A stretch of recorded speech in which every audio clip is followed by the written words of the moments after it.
All right, so you're watching the Premier League preview show here on Citi TV. Time now to get into the debate. We're asking the question, should Erling Haaland win the Premier League Player of the Year? He's already won the Football Writers Association Player of the Season. He's had 35 goals so far for the team. He's broken that record of being the first player to score most goals in a single season for the club in the Premier League. He could score more. There's more to play for Erling Haaland. And once Haaland is on the pitch, there's more goals in the tank for the Norwegian there. Well, guys, Susu Graham, Sydney, is Haaland worthy of being crowned the player of the season? Susu? For me, I believe that award should go to the best player on the best team. The best player on the best team. As it stands, he is the favorite. But let's say Arsenal pull off a miracle and win it. I would say then you have to decide between Martin Odegaard and Bukayo Saka. I would lean towards Odegaard, because I think Odegaard has been more consistent for a bigger part of the season. I think in the last few weeks, Saka has really struggled. So I think Odegaard's consistency over the stretch of the season has been a bit more impressive for me.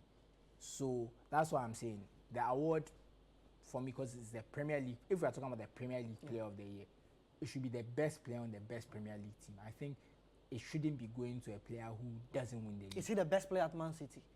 I wouldn't say he's the best player, but we know that awards tend to favor goal scorers. So you have to look at it this way. Okay. What do you value in an award? Are you looking for the person who makes the team tick, keeps the team from deep? Is what you value. So a lot of, and I think awards like this, they value goals, which is why he's won the Sports Writers Association's Player of the Year. But if you want to look at it differently, you could think of it this way. I saw a stat recently about what percentage of touches does Erling Haaland take when he's on the pitch. Okay. I think it takes about 2-3% of the team's touches when he's on the pitch, compared to Rodri, who takes about 60. You might argue that if you look at it that way, Rodri is the most important player in the Man City team because he's keeping the team ticking. So it depends on what is valuable to you. And I think that is a very complex question for everyone. But for me, I think the Premier League Player of the Year, depending on who wins the league, then you decide who amongst the players on the team wins the league. So right now, as Man City are first and they are the forerunners, is Erling Haaland. Let's say Arsenal come and win the league. They have to decide between Saka and Odegaard. So that's how I see the award. But for now, he's the front runner. But I don't think it should be set in stone that because he's broken the record and they've won he's broken the record, he should be the Premier League Player of the season. Because for me, you've broken the record and you don't win the league. What's the point? Yeah. Because I don't think the award should go to the top scorer by default. Albeit it was a record-breaking season, but if your goals have not ended up with your team winning the league, what's the point of all those goals in that sense, in giving the award? So let's see how the season ends, but for now, he's the front runner. Antonio, let me start with you. In Man City, is Haaland the best player in that team? I don't think he's the best player in the team. Who is the best player then? If you ask me, I'll say Kevin De Bruyne, because of what he has done for the team over a prolonged period of time, his status in the team, and his influence when it comes to, you know, when their backs are against the wall, as we saw against Real Madrid. He's been the player who has been getting them out of jail time and time and again. So I would say, looking at all that, the fact that he's one of the linchpins, one of the captains, I think he's the most important player in the Man City team. But coming more to what we're discussing right now as to But Haaland deserves to be the player of the season. I think he does deserve it. But if you say he's not the best player in his Man City team, how then is he the best player? He has had the best season in the Man City team.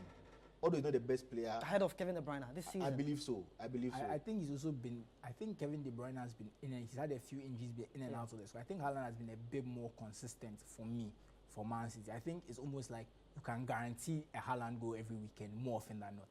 Yeah. Because if you look at his goal rate, he's scoring more than a goal a game, you know, in the league and in all other competitions. But with respect to the league, I don't think there's been a better or more influential player in the league this season than Erling Haaland. Although I tend to disagree with Susu as to the award going to the best player in the best team. You know, sometimes you can have players. Let's take it back to 2014.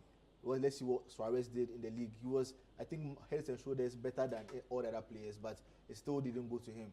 And who won the league that season? That was Man City, the best player. Maybe I would say either Aguero or David Silva. They didn't have a better season than Suarez. So most often than not, the best player in the best team has to get it because they deserve it. But there are some outliers there. Some players have exceptional seasons without necessarily winning. Then you go to ask what's the point if you don't win the big prize. But you know, football is about winning. But it's not just about winning. It's about the appreciation for the game.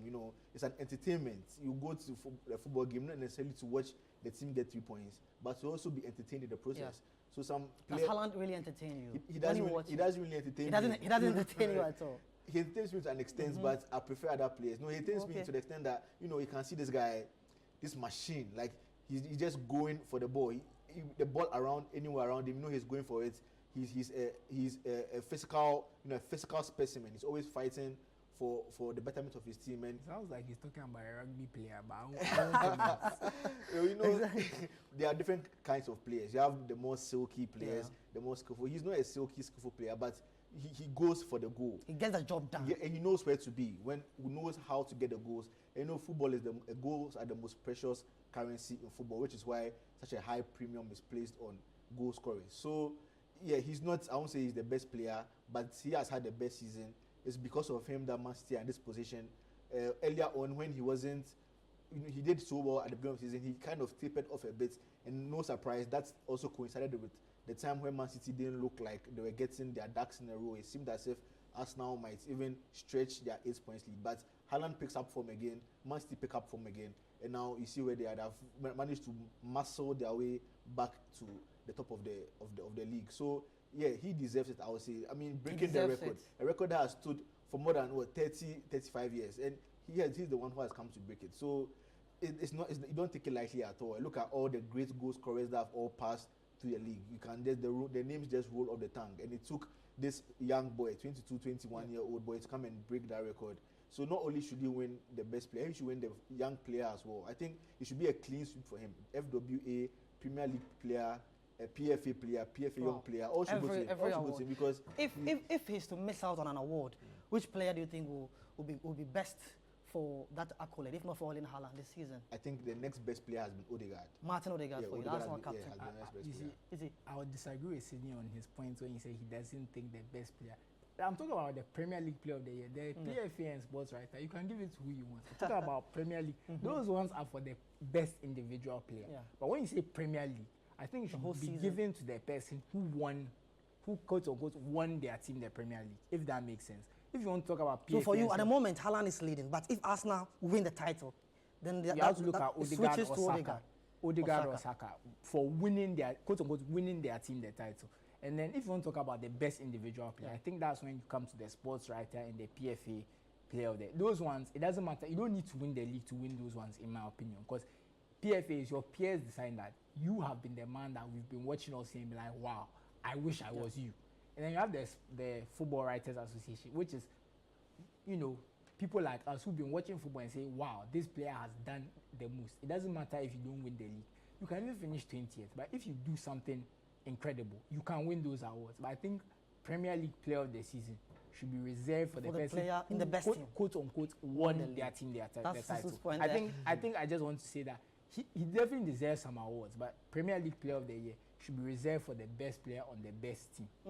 Grateful Susu Graham there. You heard Antonio Sydney as well. This is the Premier League show here on Citi TV. Let's go for a breather. When we return, more analysis here for you.